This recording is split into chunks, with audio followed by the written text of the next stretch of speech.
नमस्कार दोस्तों, तो आज हम सुनेंगे रियल रोमांटिक लव स्टोरी। उस दिन अपने वाईफाई नेम को इज समवन वाचिंग मी में चेंज किया।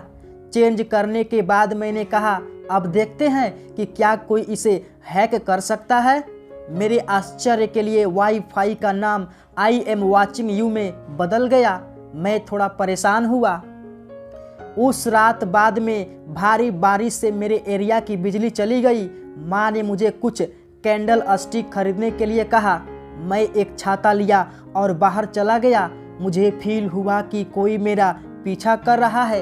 यह मेरी बचपन की दोस्त प्रिया थी। मुझे उस पर क्रश था, लेकिन वह नहीं जानती थी। फिर हम दोनों ने एक ही छाता में आ गए। उस समय मेरे लिए वह दृश्य बहुत खुशनुमा हो गया। उस अंधेरी रात में भी वह एक परी जैसी सुंदर लग रही थी और बूंदाबांदी ने उसके चेहरे को और चमकदार बना दिया। उसके चेहरे के रिएक्शन को देखने का आनंद ही कुछ और था। कोई भी शब्द उस रात उसकी सुंदरता का चित्रण नहीं कर सकता। बस तभी हमने हमारे पीछे किसी को सुना। कपकपी तनाव और ठंडी हवा हमारे चारों ओर बहने लगी। मैंने देखा कि एक आदमी चाकू लिए हमारे पीछे आ रहा है। उसके चलने की रफ्तार और तेज हो गई। हो सकता है कि वह लूटने के इरादा से हमारे पीछे आ रहा हो, या वह कोई सनकी हो जो हमें मारने की कोशिश कर रहा हो। लेकिन जो भी हो, उस रात अपनी रक्षा करने से ज़्यादा मैंने उसकी रक्षा करने का प्रयास किया। मैंने उसके हाथों को पकड़ लिया और एक छोटे से पुल की ओर भागा।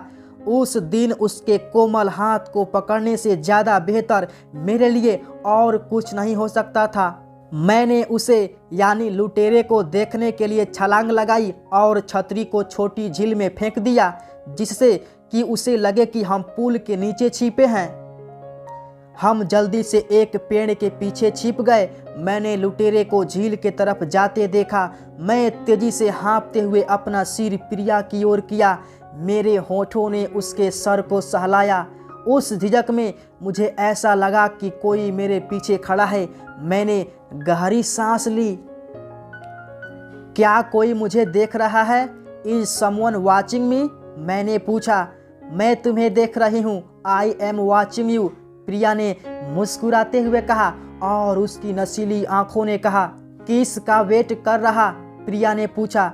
यह तुम्हारे द्वारा रखे गए वाईफाई का पासवर्ड था ना?